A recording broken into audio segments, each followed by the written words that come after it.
લોધિકા ગામના અભયસિંહજી. લોધિકા ઠાકોર શ્રી જસાજી ઉર્ફે જીભાઈ શ્રી સ્વામિનારાયણ સંપ્રદાયમાં હતા. તેઓ શ્રીને ધર્મોપદેશ કરનાર ભગવાન શ્રી સ્વામિનારાયણના અગ્રગણ્ય શિષ્ય મહાન યોગીરાજ સદ્ગુરુ શ્રી ગોપાળાનંદ સ્વામી હતા. એ સદ્ગુરુની કૃપાથી તેઓને મોટી ઉંમરે એક કુમાર થયા હતા, જેનું નામ કુમાર શ્રી અભયસિંહજી હતું. ઠાકોર શ્રી જીભાઈ પોતે ભક્તરાજ હોવાથી અહોનિશ ભજનમાં જ મશગુલ રહેતા. તેથી યુવાન કુમાર શ્રી અભયસિંહજી એ તકનો લાભ લઈ ખરાબ મિત્રોની સોબતથી મૃગયા કરવાના કુછંદમાં પડ્યા હતા, તેમજ રાજ બાબતમાં જરા પણ લક્ષ્ય આપતા નહીં. ઠાકોર શ્રી જીભાઈને રાજ્ય કાર્ય કરતાં ધર્મ કાર્ય પ્રધાન હતું.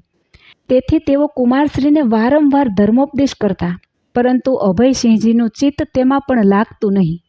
વખતો વખત શિકાર ન કરવા અને એકાદશી આદિ વ્રતો કરવા ઠાકોરશ્રી સૂચના આપતા, પરંતુ ખરાબ મિત્રોના સહવાસથી કુમારશ્રી ઉલટું કરવા લાગ્યા.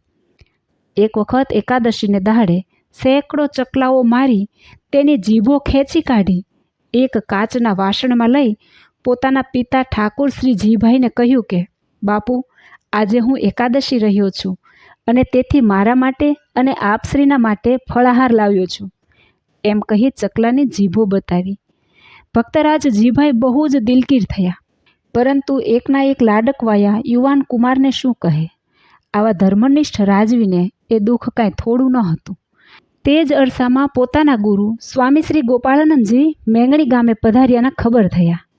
તેથી કુમારશ્રીને બોલાવી પોતાની સાથે સ્વામીના દર્શને આવવા કહ્યું, પરંતુ અભયસિંહજી હું પાછળથી આવીશ તેમ કહી શિકાર કરવા ચડી ગયા. ઠાકોર શ્રી જીભાઈ શિગ્રામમાં બેસી ત્યાંથી 2 ગાઉ ઉપર આવેલ મેંગણી ગામે ગયા. ત્યાં જઈ સ્વામીના દર્શન કરતાં દિલગીર થઈ ગયા. તેથી યોગમૂર્તિ ગોપાળાનંદ સ્વામીએ દિલગીરતાનું કારણ પૂછ્યું. ઠાકોર શ્રી કહે, સ્વામી, છતે દીકરે નિર્વંશ ગયા જેવું છે. અભયસિંહ પાપ બહુ કરે છે, ધર્મ નીતિ કે રાજનીતિ શીખતો નથી. અત્યારે આપના દર્શને આવવા કહ્યું, પણ તે નહીં આવતા શિકારે ગયો. તેવું કહી અતિ દિલગીર થઈ ગયા. સ્વામીએ આશ્વાસન આપી શ્રીજી મહારાજના મહિમાની વાતો સંભળાવી અને અભયસિંહજી હમણાં અહીં આવશે તેમ કહ્યું. શિકારમાં અભયસિંહજીનું ઘવાયેલ મૃગ મેંગણી ગામની વાડીમાં આવ્યું.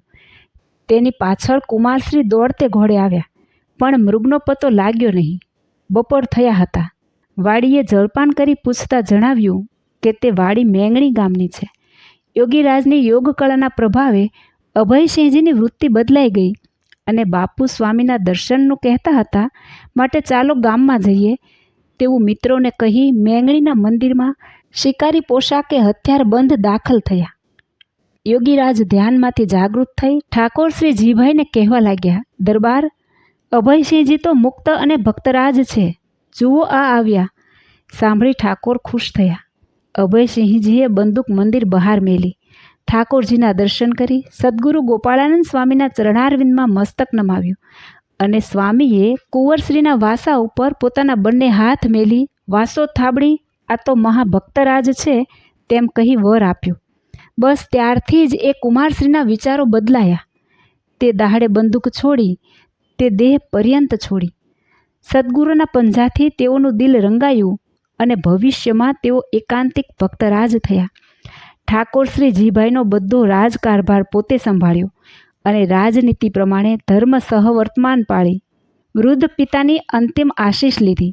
ઠાકોર શ્રી જીભાઈ એથી દિલમાં ખુશ થયા અને આયુષ્ય પૂર્ણ થતાં તેઓ અક્ષર નિવાસી થયા. ઠાકોર શ્રી અભયસિંહજીએ લોધિકાની ગાદીએ બિરાજી વસ્તી તરફ પ્રેમ બતાવી પ્રજાનો ઘણો જ ચાહ મેળવ્યો હતો અને તેઓ શ્રી સ્વામિનારાયણ સંપ્રદાયના ચુસ્ત અનુયાયી હતા. સદ્ગુરુ ગોપાળાનંદ સ્વામીની કૃપાથી તેઓ શ્રી 6 કલાક ધ્યાનમાં બેસતા. મન ઇન્દ્રિયોનો નિગ્રહ કરી પદ્માસનવાળી આત્મ સ્વરૂપે થઈ પરમાત્માની મૂર્તિ સાથે જોડાતા. તેમજ સદ્ગુરુ ગુણાતીતાનંદ સ્વામીના સમાગમથી તેઓ શ્રી સર્વોત્તમ જ્ઞાન મેળવી એકાંતિકપણાને પામ્યા હતા.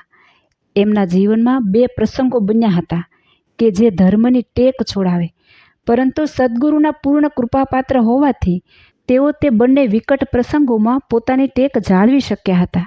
તે બંને પ્રસંગ આપણે સાંભળીશું.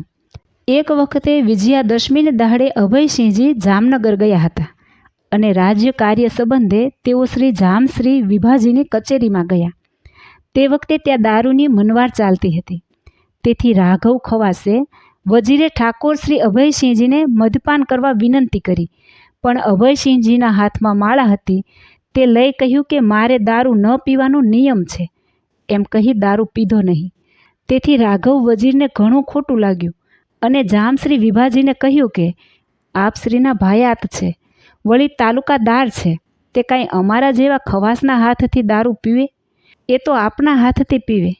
તે સાંભળી જામશ્રી વિભાજીએ રત્નજડિત સોનાની પ્યાલી મદિરાથી ભરી ઠાકોર શ્રી અભયસિંહજી પ્રતિ હાથ લાંબો કર્યો, પરંતુ અભયસિંહજીએ પોતાની પ્રતિજ્ઞા કહી સંભળાવી. તેટલામાં કચેરી મંડળ બોલી ઉઠ્યું કે અરે ઠાકોર, આપ કોનો હાથ પાછો ઠેલો છો? 9 લખા હાલારનો ધણી, પછમનો પાદશાહ આપને આટલો આગ્રહ કરે છે અને આપ તેનો હાથ ઠેલો છો? ઠાકોર શ્રી અભયસિંહજીને ધર્મસંકટ થયું. ત્યાં વિચાર આવતા તુરંત જ પોતાની ભેટમાંથી રૂપાની મૂઠવાળી કટાર કાઢી જામશ્રી વિભાજી પાસે જઈ કહ્યું કે બાપુ, આ જીભે દારૂ ન પીવાની મેં પ્રતિજ્ઞા કરી છે, પણ આપનો હાથ પાછો ન ઠેલાય માટે આ કટાર વડે મારા ગળામાં છેદ પાડી આપ પ્યાલી રેડી દો, એટલે આપની વાત રહે અને મારી ટેક જળવાય. હું ક્ષત્રિય છું અને આપ ક્ષત્રિયના મુગટમણી છો, તો પ્રતિજ્ઞાનું પાલન કરવું કરાવવું એ આપણો ધર્મ છે. એમ કહી જમણા હાથમાંની માળા કોટમાં પહેરી કટાર જામશ્રીના હાથમાં આપવા લાગ્યા કે તરત ઈશ્વરે જામ વિભાજીની વૃત્તિ બદલાવી અને દારૂની પ્યાલી ઢોળી નાખી. બોલ્યા, અરે અરે, આ તો ભક્તરાજ છે, તેમનો નિયમ ભંગાવાય? એવી અભયસિંહજીની દ્રઢતાથી સર્વ કચેરીજનો આશ્ચર્ય પામ્યા અને ઈશ્વરે તેઓની ટેક જાળવી. એક વખત ગિરાસ ચાસના કામમાં રાજકોટથી પ્રાંત સાહેબ લોધિકા મુકામે કેસ ચલાવવા આવેલ. બંને પક્ષના વકીલ હાજર હતા. સવારે 8 વાગે મુકદ્દમો નીકળ્યો. ઠાકોર શ્રી અભયસિંહજીના સામા ભાગીદાર તે વખતે ત્યાં હાજર હતા, પરંતુ ઠાકોર શ્રી અભયસિંહજી તો પ્રાતઃકાળથી નાહી સેવામાં બેસતા. તે 6 કલાકનો ધ્યાન વિધિ પૂર્ણ કરી પૂજન ભજન કરી હંમેશા 1 વાગે જમતા. તેથી તેઓ 8 વાગે પ્રાંત સાહેબ પાસે આવી શક્યા નહીં.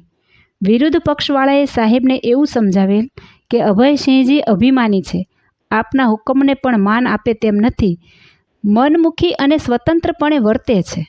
કેસ ચલાવવાનો વખત થતાં સુધી અભયસિંહજીની ગેરહાજરી હોવાથી તે યુરોપિયન અમલદારને તે વાત સાચી માનવામાં આવી. તેથી 50 કોરીનો મોસલ ઠાકોર શ્રી અભયસિંહજીને બોલાવવા મોકલ્યો. તે વખતે દરબારશ્રી ધ્યાનમાં બેઠેલા હોવાથી કામદારે તે કોરીની મુસલાઈ ચૂકવી આપી. ફરી અડધી કલાક પછી બીજો મોસલ 100 કોરીનો આવ્યો. તે રકમ પણ કામદારે ભરી આપી અને કહ્યું કે દરબારશ્રી પૂજામાં છે. ત્યાર પછી 1 કલાકે 150 કોરીનો ત્રીજો મોસલ સાહેબે મોકલ્યો. તે વખતે પણ દરબારશ્રી ધ્યાનમાં હતા. તેમજ કામદારને કાયમના માટે દરબારશ્રીનો ચોખ્ખો હુકમ હતો કે મારા રાજકુટુંબમાં કોઈનું મરણ થાય અથવા તો દરબારમાં અગ્નિ લાગે તો પણ મને ધ્યાનમાંથી જગાડવો નહીં અને તે ક્રિયા યથાવિધિ તમારે જેમ ઘટે તેમ કરી લેવી. ઉપરના ફરમાન મુજબ કામદારે આ પ્રસંગે પણ દરબારશ્રીને ધ્યાનમાંથી નહીં જગાડતા 150 કોરી મોસલાઈની ચૂકવી આપી. દરબારશ્રીનો પૂજાવિધિ પૂર્ણ થતાં મંદિર ઉપરથી નીચે આવ્યા ત્યારે કામદારે સઘળી વાત જણાવી અને 3 મોસલની ચિઠ્ઠીઓ બતાવી. દરબારશ્રી તુરત જ કપડાં પહેરી જમ્યા વિના ગાડીમાં બેસી સાહેબ આગળ ગયા અને ફ્રૂટનો કંડિયો મેલી સાહેબને પ્રભુ પ્રસાદીનો ફૂલહાર પહેરાવ્યો. પ્રાંત સાહેબ ગુસ્સાથી બોલ્યા કે ક્યું દરબાર, હમેરા હુકમ કા અપમાન કિયા? દરબારશ્રીએ ખુલાસો કર્યો કે હું હંમેશા 6 કલાક ખુદાની બંદગી કરું છું, તેથી મને આપના આવેલ મોસલની ખબર નથી, કારણ કે હું બંદગીમાં હતો. હજુ હું જમ્યો નથી. મને આપશ્રીના ખબર થયા કે તુરત જ આપ આગળ આવ્યો છું. આમાં જરા પણ ખોટું નથી. પૂછો અમારા ભાગીદારશ્રીને. તેથી તે ભાગીદારશ્રીએ તથા અન્ય જાણીતા શહેરીઓએ ખાતરી આપી જે દરબારશ્રી દરરોજ 6 કલાક ધ્યાનમાં બેસે છે તે હકીકત ખરી છે. સાહેબ તેથી ઘણા જ ખુશ થયા અને કાયમના માટે એક એવું ફરમાન લખી આપ્યું કે લોધિકા તાલુકાદાર અભયસિંહજીને ગમે તેવું સરકારી કામ હોય તો પણ કોઈ બ્રિટિશ અમલદારે બપોરના 1 વાગ્યા સુધીમાં હાજર રહેવા ફરજ પાડવી નહીં, કેમ કે તે દરરોજ 1 વાગ્યા સુધી ખુદાની બંદગી કરે છે. ઉપરનું ફરમાન પોતાની સહી સિક્કો કરી દરબારશ્રીને આપ્યું હતું અને તેનો અમલ દરબારશ્રીની હયાતી સુધી સંપૂર્ણ રીતે થયો હતો. ઉપરના બંને કિસ્સામાં તેમની ટેક બરાબર જળવાઈ હતી. તે તેઓશ્રીની ભક્તિનો જ પ્રભાવ હતો. દરબારશ્રીએ પોતાની હયાતીમાં ભગવાન શ્રી સ્વામિનારાયણની બંને ગાદીના આચાર્ય મહારાજશ્રીને પધરાવી યોગ્ય સેવા કરી હતી અને 8ય મંદિરમાં મોટા સમયા ઉત્સવોમાં ઉત્તમ પ્રકારની રસોઈઓ કરાવી સાધુઓને જમાડી સંતુષ્ટ કર્યા હતા. જય શ્રી સ્વામિનારાયણ.